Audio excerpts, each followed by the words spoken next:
Dialogando con el padre Raúl Sánchez. Bien, en la Iglesia Católica existen dos ritos que se conocen más que otros para celebrar la Eucaristía. El rito tradicional, el rito tridentino, o misa en latín, o la misa de San Pío V. Bueno, la misa que se celebra en latín mirando hacia ad orientem, ¿no? Frente al crucifijo. Bien. Y existe la otra misa, el otro rito conocido, que es el Novus Ordo, pues, establecido por Pablo VI. Bien. Existen obviamente también otros ritos, como se celebra la misa, pues las misas orientales católicas tienen un rito también para celebrar la Eucaristía. Existen otros ritos, por ejemplo los catecúmenos, un rito, aquel que haya visto una misa de los catecúmenos sabe cómo es bastante especial. Pero la cosa es que los ritos que más se conocen son el rito tradicional, que es en latín, y el rito del Novus Ordo de Pablo VI. Bueno, ¿qué es lo que están tratando de hacer ahora como estudio, como posibilidad? Unir los dos ritos, porque según algunos no se puede tener esos dos ritos, sino hay que tener uno. Entonces, tratar de unir ambos ritos.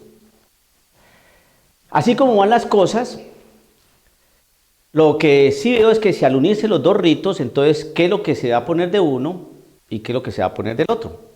¿Qué se va a quitar de uno y qué se va a quitar del otro? Y así como van las cosas, creo yo que de pronto el rito va a ser más protestante, que ni se diga, y con alguna palabrita por ahí en latín. Eso es lo que creo yo.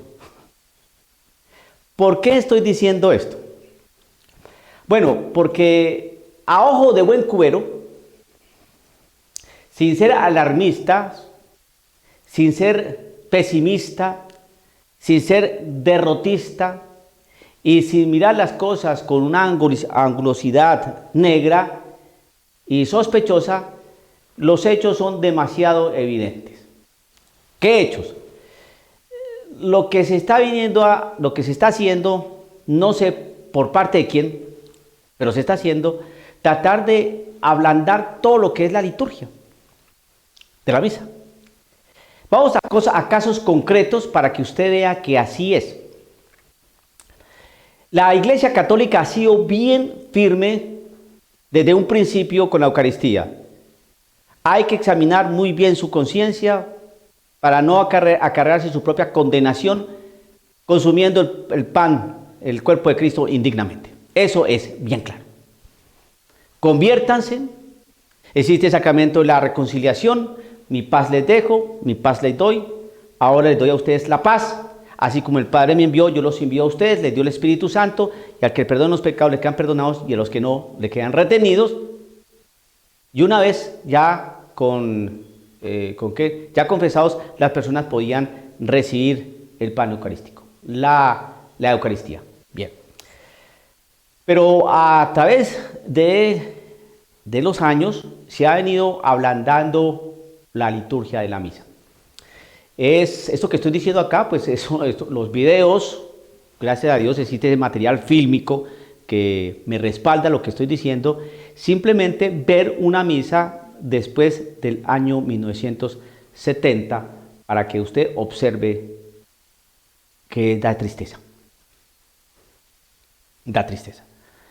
Algo que era tan solemne, que era para Dios, que era de la misa donde se glorifica, ¿no? A Dios, se le da gracias a Dios, se le adora a Dios en la Eucaristía. Entonces, después eso se convirtió en algo que uno decía, pues, ¿esto qué es? Bueno,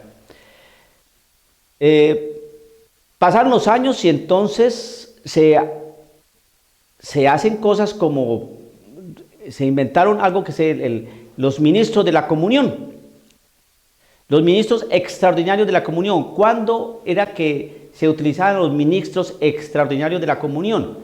Cuando las misas eran bastante numerosas y por cuestión de tiempo, pues se escogían a unas personas idóneas, ¿no?, dentro de la comunidad parroquial para que le ayudaran al sacerdote a distribuir la comunión. Después, ¿qué sucedió? pues sucedió que ya el sacerdote estaba tan ocupado que no podía ir a visitar a los enfermos, entonces esos ministros extraordinarios de la comunión también se les amplió su espacio de servicio, ¿no? Para que fueran a las casas y también dieran la comunión a los enfermos. El problema es que ¿quiénes son estas personas? ¿Qué preparación tienen? ¿Qué idoneidad tienen? Uno ni sabe. Hay unos muy buenos, pero se ha sabido de otros casos que no. Y ese es el gran problema. Aquí yo no quiero generalizar, ni quiero que nadie, ningún ministro extraordinario de la comunión se sienta ofendido, sino que son cosas que han pasado. Así como usted pronto puede ser un gran ministro extraordinario de la comunión, muy santo, muy devoto, existen otras personas que no. Y entonces, ¿por qué? Porque eso es protestantizar la iglesia. ¿Para qué el sacerdote le ungen las manos con aceite? ¿Para qué lo consagran? Resulta que ahora en las filas, en las líneas, a veces algunas madres, algunos padres de familia llevan a sus niños para que reciban la bendición.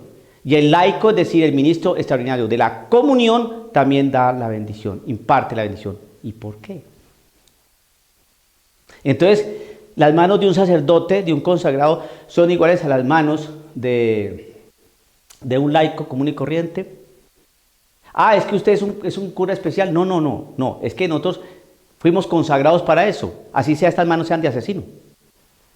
Pero en el momento en que se da una bendición, se imparte una bendición, se celebra la Eucaristía, se imponen las manos, se da la absolución, ahí actúa Jesucristo. El sacerdote actúa en persona Christi. Es por eso. No porque uno sea mejor, ni más faltaba. Puede ser más santo el laico que está al lado repartiendo la comunión, no dando la comunión, más que el sacerdote que tiene al lado. Seguro que sí. Pero resulta que el sacerdote está dado para esos menesteres y para esos ministerios, no el laico. Bueno, la cosa fue que después la comunión se recibía en la boca, se fue protestantizando más y ahora es en la mano. Se recibe la Eucaristía, el cuerpo de Cristo con las manos sucias, hasta escritas letras, números allí.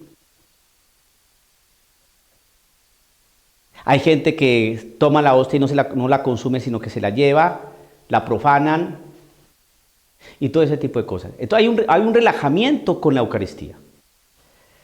Un relajamiento. Bien, después que va pasando el tiempo y entonces, ¿qué hacemos? Vamos a darle la comunión. ¿A quién le damos la comunión? A ver, todo el mundo tiene derecho a la comunión. El Señor está dado para todos. Bueno, el que se casa, se divorcia y se vuelve a casar comete adulterio. Está en un pecado. Está en un pecado objetivo, ¿no? Adulterio. Y el que está con pecado, pues no puede recibir la comunión. ¿Por qué? Porque la palabra nos enseña, ¿no? Pablo nos lo enseña en el capítulo 11, la primera carta a los Corintios, versículo 23 en adelante, ¿no? Hay que examinar muy bien la conciencia, ¿no? Para recibir el cuerpo de Cristo, para no acarrearse nuestra propia condenación si recibimos el cuerpo de Cristo indignamente. Claro. Entonces aparece por ahí un documento pontificio, Amoris Laetitia, que quedó como en la nebulosa muchas cosas allí, no fue claro el documento, que hay que ser claro, no quedó. ¿Por qué? Porque en algunas diócesis permiten a los divorciados vueltos a casar consumir el cuerpo de Cristo y en otras diócesis no. Pues ¿cómo? Y la cosa quedó así, no así y en otras no. Entonces quiere decir que el documento no está claro. Bien. ¿Qué sucedió hace poco en Roma? Un cardenal, eminentísimo cardenal, le dio la comunión al presidente de Argentina y a su compañera. Se sabe que no son casados, se sabe que viven en adulterio, ¿no? Y sin embargo les dieron un pecado objetivo. Aquí no es que uno entre a juzgar lo que hizo el cardenal, que dio la comunión a esta pareja, y vamos a juzgar a la pareja. y nos sentamos en el trono de Dios y a juzgar, ustedes son los pecadores. No, porque no se trata de eso, sino aquí estoy hablando de la Eucaristía. Se sabe que no se puede recibir la Eucaristía en pecado. Eso es lo que estoy diciendo. Porque eso hace entrar en desconcierto a muchas personas que viven en adulterio, pero que obviamente no son presidentes de la República, y ellos se preguntan, bueno, ¿y por qué ellos sí y nosotros no? ¿Por qué ellos sí y nosotros no? Y tal vez esta pareja que se pregunta eso, ya lleva 30 años en adulterio, pero es una familia decente, tienen 3 hijos y seguramente van a la iglesia y oran mucho y son unas personas muy buenas. Pero ¿por qué ese presidente y esa señora sí y por qué ellos no? ¿Qué le pasó a ese cardenal? Vaya, pregúntele lo que dijo para justificar su acción. ¿Y la Eucaristía entonces qué representa? Bien, después que apareció esa, cuando se estaba realizando todo el sínodo de la Amazonía, ¿no? En los documentos preparatorios, ¿no?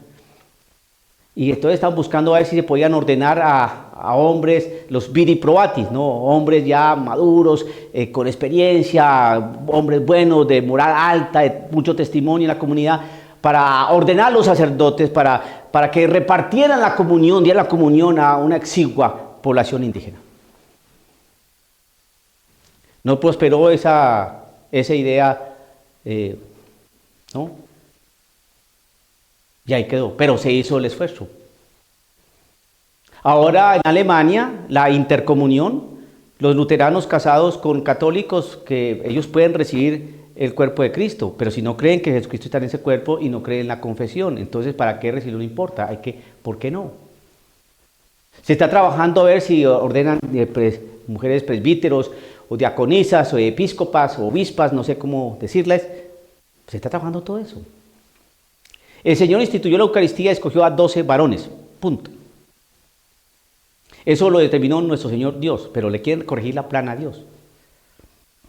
A otro señor por ahí, a un cura, le dio por decir, bueno, ¿y por qué no confeccionamos la Eucaristía, la hostia, no, con harina de yuca?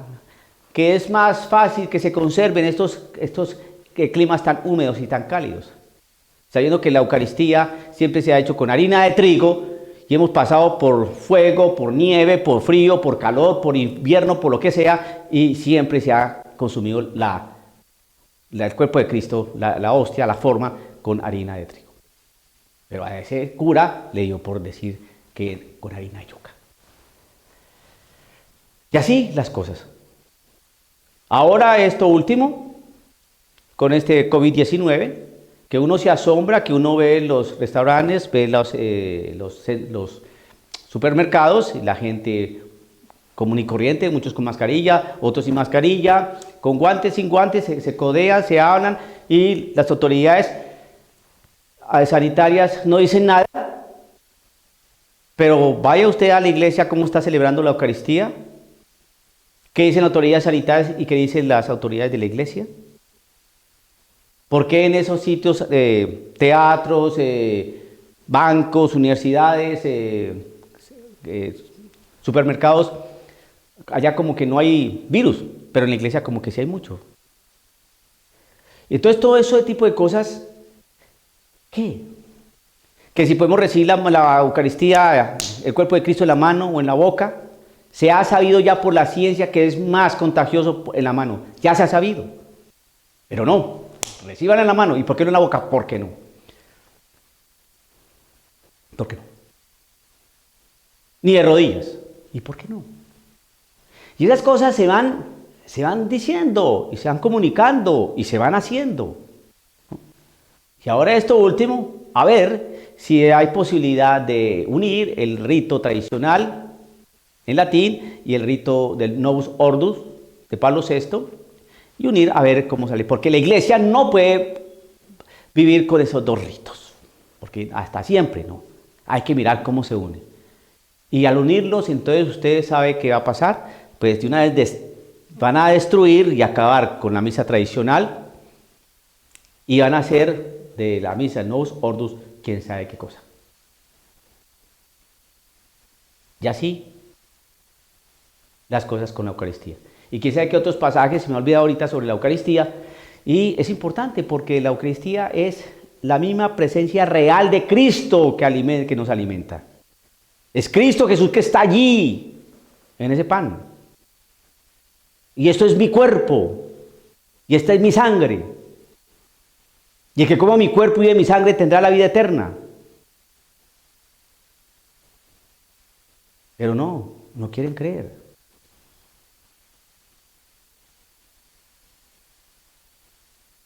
Y el San Pablo nos enseña que hay personas que van a condenar por no reconocer en ese pan el cuerpo.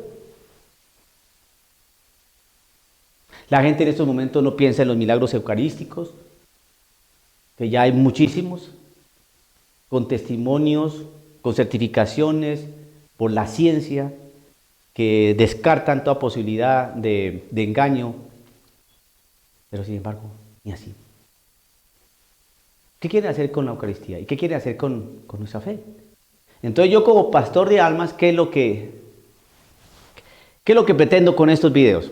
Pero por lo menos que usted esté alerta, porque el que avisa no es traidor, y soldado avisado no muere en guerra, para que usted haga mucha oración. Padrecito, ¿usted qué saca con decirle eso a la gente si la asusta? Pues no la asusta, porque yo creo que digo las cosas para que la gente entonces madure y ore y piense qué están haciendo con la Eucaristía.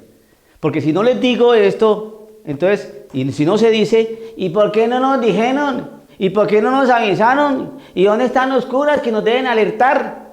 Pero si uno avisa, entonces uno es un alarmista, uno es un exagerado, porque por todos lados nos van a agarrar. Malo porque sí, malo porque no. Y acuérdese de ese pasaje que nos cuenta nuestro Señor Jesucristo, esa cita, digamos que una pequeña parábola. ¿Con qué compararé a esta generación perversa?